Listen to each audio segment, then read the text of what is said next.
The test is in 4 parts: Part 1, Part 2, Part 3, and Part 4. Now look at Part 1. Part 1. You are going to hear a conversation which happened in a travel agency. First, you have some time to look at questions 1 to 5.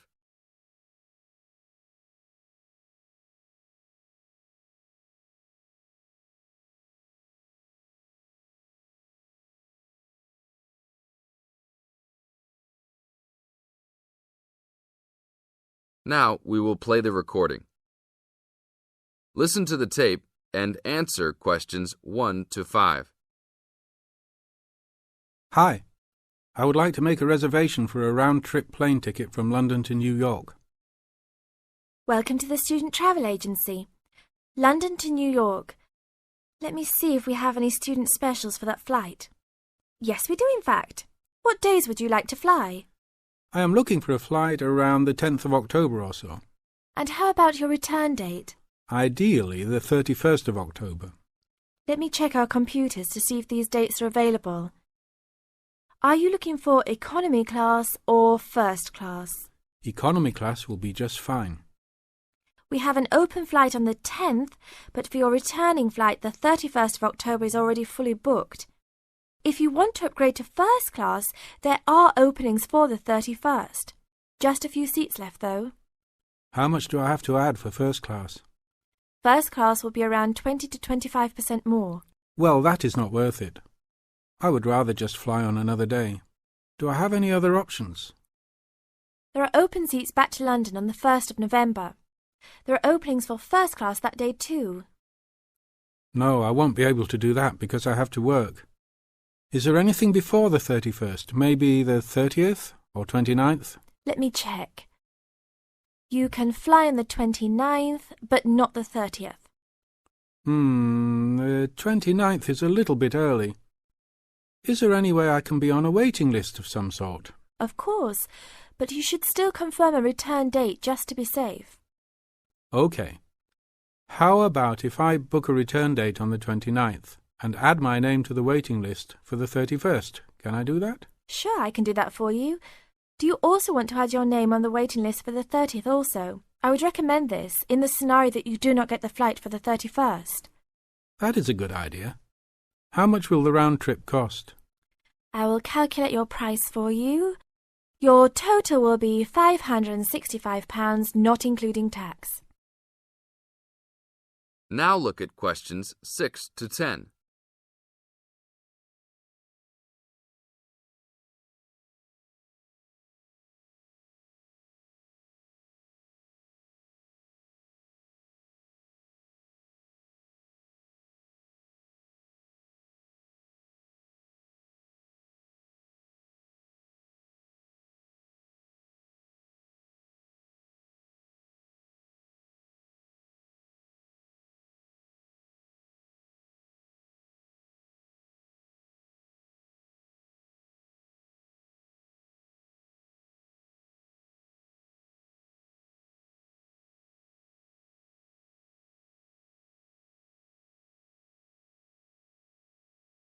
Now listen to the tape and answer questions 6 to 10.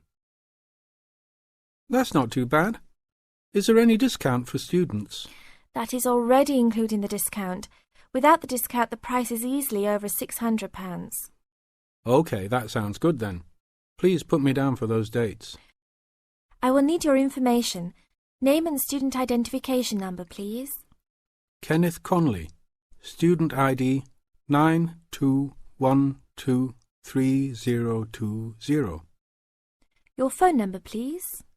87052109. Please tell me your mailing address. 354 Westchester Drive, London. Thank you very much, sir. How would you like to pay for the ticket? I think I will pay in cash. Well, you don't need to pay right now, just when you come to pick up the tickets. You will need to pick up the tickets at least 2 weeks before departure. That is no problem. One quick question.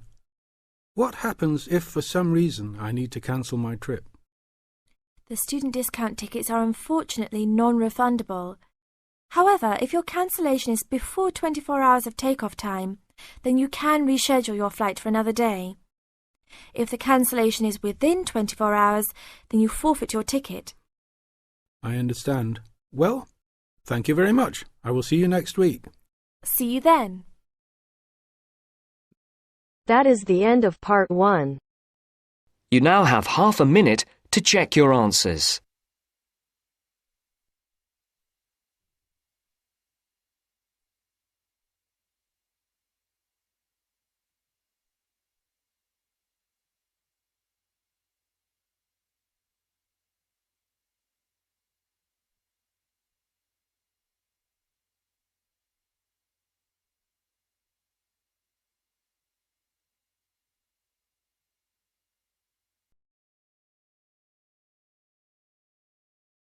Now turns to part 2. Part 2. You will hear a talk by a counsellor on plans for the development of an old industrial site. First, you have some time to look at questions 11 to 13.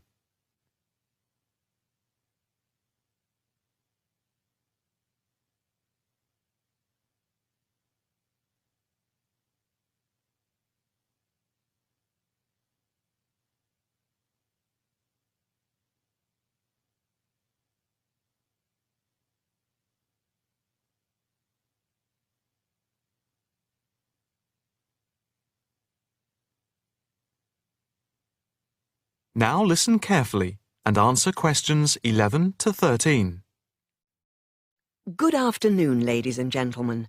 My name is Councillor Norma Boyd, and welcome to this exhibition about the development of the old paper mill factory and gasworks site, which has been lying unused for more than a decade. There has been pressure on the council to use the land to build a training centre and a small business park. However, we have been encouraged by local people to create an open area for the benefit of the community, providing much-needed space for recreation. And I now have pleasure in announcing that the plans for the creation of a park, to be called Park Royal, and for flats, have now been approved. I'm also pleased to announce that we have secured sponsorship from local organisations. More detailed plans of the developments are available from the council website, details of which are in your pack. In the meantime, I'd just like to take you through the plan here on the screen. Before you hear the rest of the talk, you have some time to look at questions 14 to 20.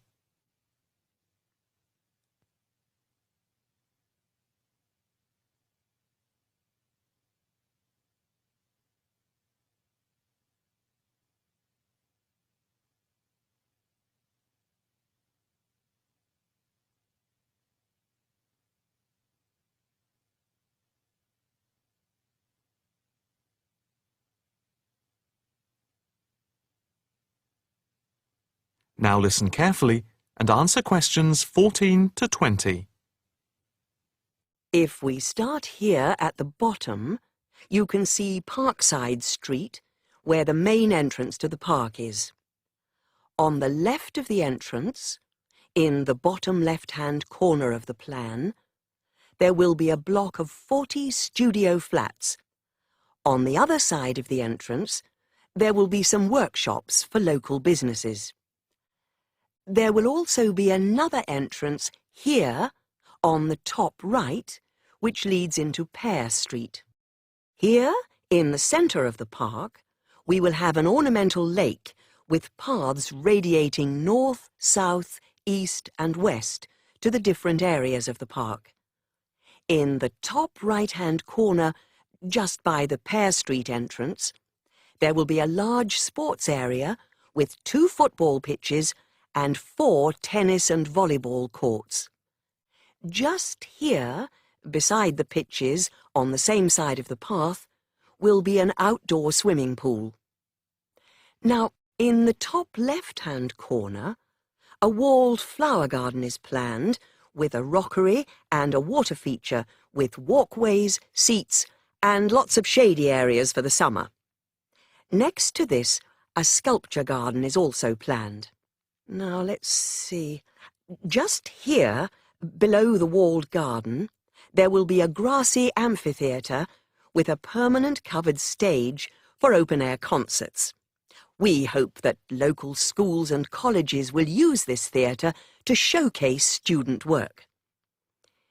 In the bottom left-hand corner of the plan, you can see that above the block of flats there will be a play area for children, and directly to the right of this, just near the main entrance, there will be a wild area. More trees will be planted here, and in the middle will be built an educational centre for use by local schools to encourage children to take care of the wildlife and look after the trees and plants. And finally, in the bottom right-hand corner of the park will be a cafe, opening on to Pear Street. And now for questions. If anyone would like to ask anything, I and my colleagues are only too happy to oblige. Yes, the lady in the front row, if I could have your... That is the end of part 2. You now have half a minute to check your answers.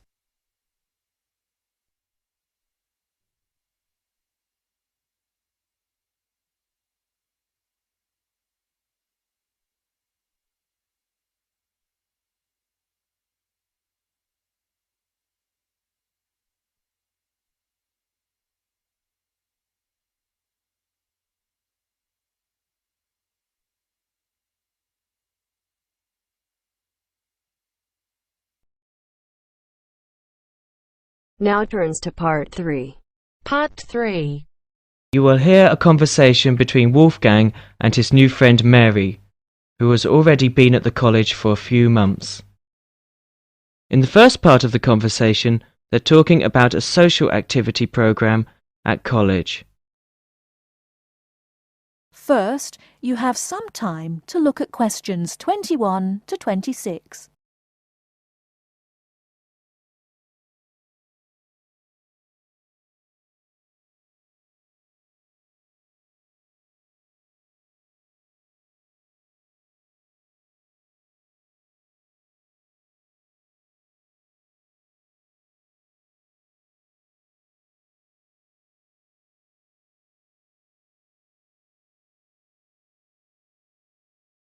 Now listen carefully and answer questions 21 to 26.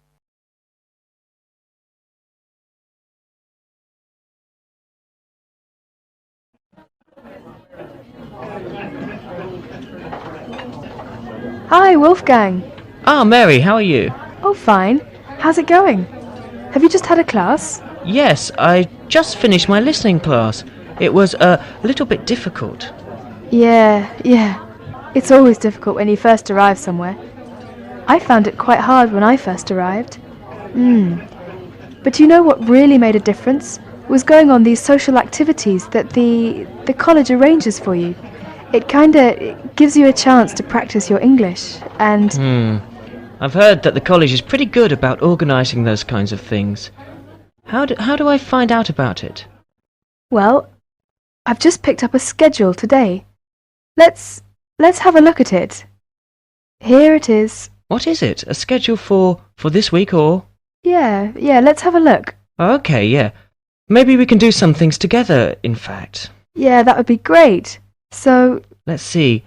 What are they doing tonight? Monday night? Well, they've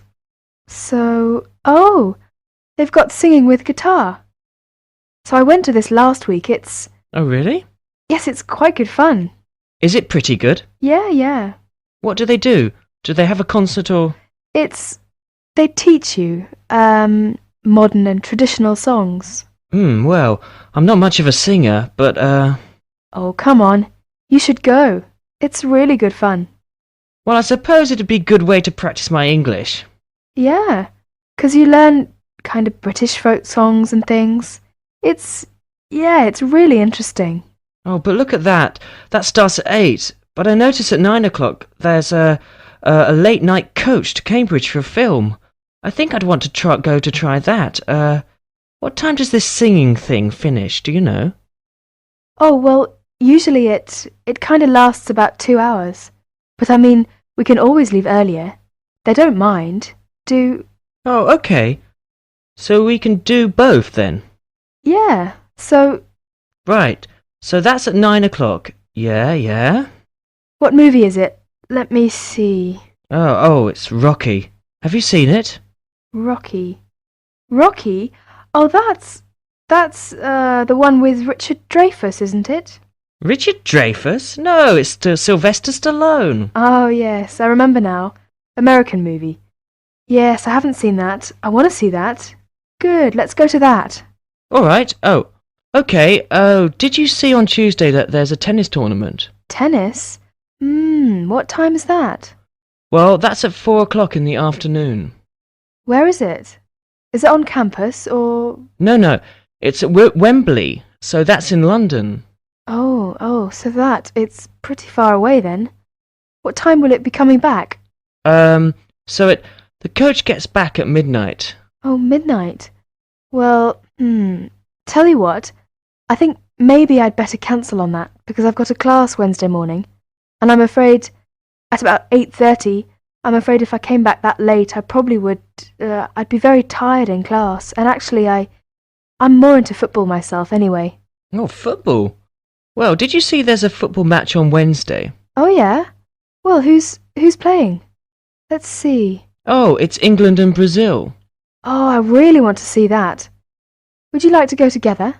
Yeah, sure. What time is it? Let me see. It says 15:30, so that would be 3:30.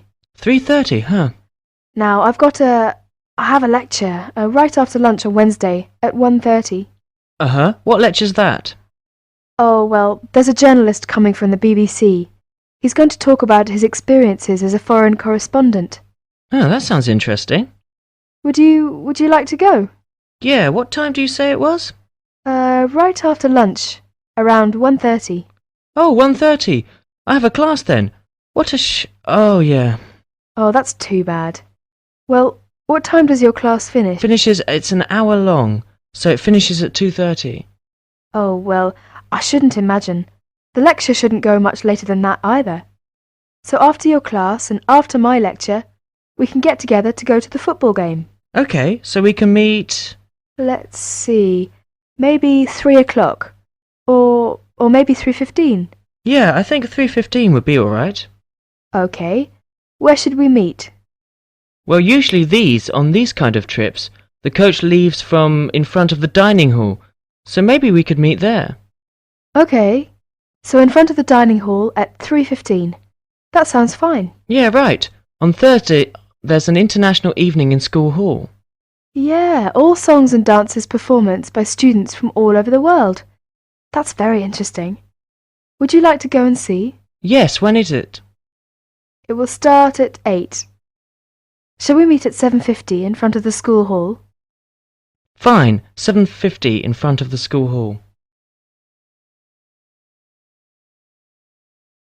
Before you hear the rest of the talk, you have some time to look at questions 27 to 30.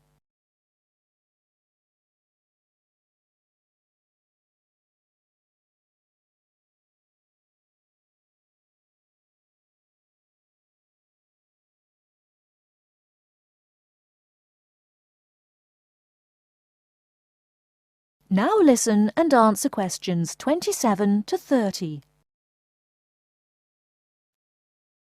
Oh, and another thing I definitely want to do this weekend is to go and see, they're going to have a trip to Stratford on Avon. I think it's on, let me see, what day is that? Friday, I think my roommate told me. Oh, Friday. Would you like to go to that? Yeah, but are you sure it's Friday? I thought that's what he said, but I might have been mistaken. Well, usually these things are on weekends. Right. Let's see here. Oh, you're right, yeah, Saturday morning, 8:30. Aha. Right, Friday's the disco. Oh, disco. Yeah. So actually I've arranged to go with some of my friends. So if you'd like to come along with us... Oh, that would be very nice, yeah. Yeah, you can meet some more students. Oh, well, What time shall we go to that then? Well, it starts at... what time? 8:30, but we don't want to go too early. So let's say 9 or 9:30. Let's say 9:30. Okay, yeah. We can meet there, but we'd better not stay too late because the Stratford thing is, pretty early in the morning. The bus will be leaving at 8:30. Oh, yeah, right. So we want to make sure we get up for that. Yeah. Say, by the way, this trip, since it's, quite a way away, do we have to pay anything extra for that, or is it free? Well, usually most of the trips are free. But, yeah, for these ones which are quite a distance away, then we usually have to pay a little bit extra. Is it a lot, or...? No, it's usually about £25, something like that. Oh, well, do we have to tell them ahead of time that we're going to go? Yeah, usually you have to sign up a couple of days in advance, so... Oh, where do we do that? Well, you do that at the Student Services office. So you have to go and see one of the social activities officers. Oh, so I just tell them that I want to go, and to pay my money and then sign my name. Well, I think I'll go ahead and do that today. Actually, I've got some free time right now. Do you know where I go to do that? Yeah. It's the Student Services office. It's just across the road from here. Oh, okay.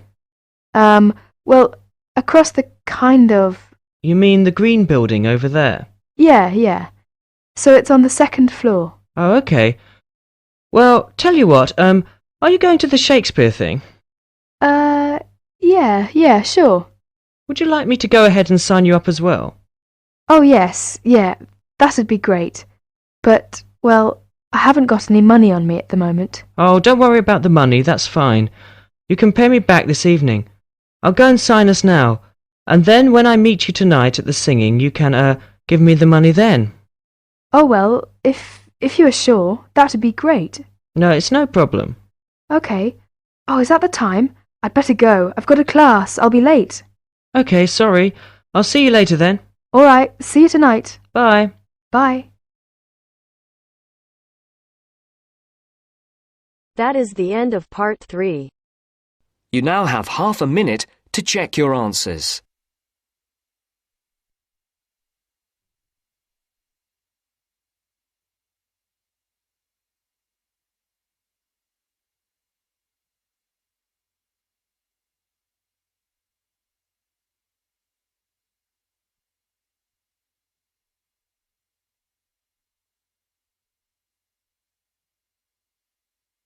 Now turns to part 4. Part 4. You're going to listen to a talk about tea in the UK. First, you have some time to look at questions 31 to 40.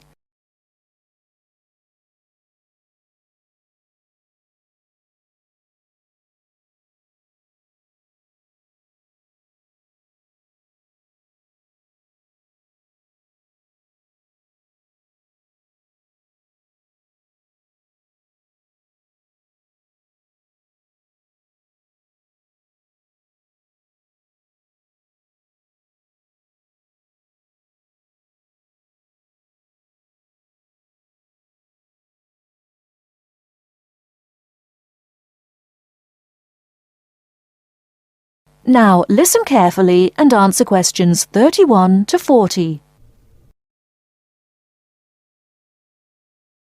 During the 1930s, there was a popular song which had the title Everything Stops for Tea, and to millions of British people, a restful cuppa is still an ideal way to relax for a few minutes from the rigours of the day.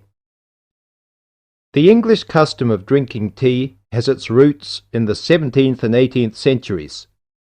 When first imported to Britain, the exotic cha, or cha, as the Chinese tea was variously called, was considered a man's drink to be enjoyed with colleagues at London coffee shops. These were popular meeting places for many walks of life: politicians, lawyers, poets, actors, and writers. Many London clubs began in this manner, and the famous Lloyd's Insurance underwriters started out as Lloyd's Coffee House. In 1706, the first coffee house that offered tea was Tom's Coffee House, owned by Thomas Twining. He realized that he needed to introduce an added attraction to compete with the many other coffee houses in London, and tea was rare, exotic, and extremely expensive. With these credentials, tea became an exclusive drink and enabled Twining to open a tea shop under the sign of the Golden Lion in the Strand. By the 18th century, the ladies of the more affluent classes were going China mad, using tea as an excuse for displaying their extravagant purchases of Chinese porcelain and Dresden tea sets. A comprehensive tea tray would consist of a teapot and stand, teacups and saucers, sugar bowl, milk jug, and basin for discarded tea and tea leaves. Tea was still expensive and kept in locked tea caddies. Skilled craftsmen fashioned caddies of carved inlaid woods fitted with crystal and precious metals. To ensure the servants weren't tempted by this priceless commodity, the caddy was kept locked, and only the mistress of the house held the key and prepared tea when guests came to visit. No well-brought-up young Englishwoman could consider herself socially acceptable unless she knew how to brew a proper cup of tea. As the 18th century progressed, changes in commerce and working hours resulted in the main meal of the day being taken much later in the evening. The prospect of lasting from breakfast until evening did not appeal to the Duchess of Bedford, who is usually credited with being the first to alleviate late afternoon hunger pangs by introducing a small 4 o'clock meal served with tea.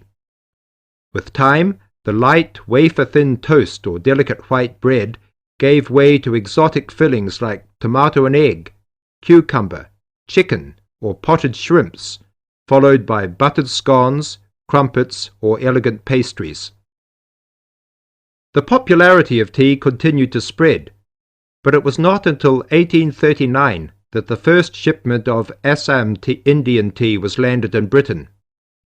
A healthy trade with India was soon established, and tea clippers, like the Cutty Sark, now a museum in a dry dock at Greenwich, were reaching the peak of their sailing days. In 1879, the first limited shipments of Ceylon tea began to arrive, and by 1880 this had been firmly established alongside Indian and China teas, giving the broad range of teas that are available today. There have been few changes in 3 centuries of tea trading. London is still the centre, and indeed Twining still has a shop on the site of the original Tom's Coffee House at 216 The Strand. The name Twining has been linked with tea for over 280 years. Indeed, it was Richard Twining, in his capacity as chairman of the dealers of tea, who in 1784 persuaded Prime Minister William Pitt to reduce the high tax on tea, making the beverage more accessible to the general public. That is the end of part 4. You now have half a minute to check your answers.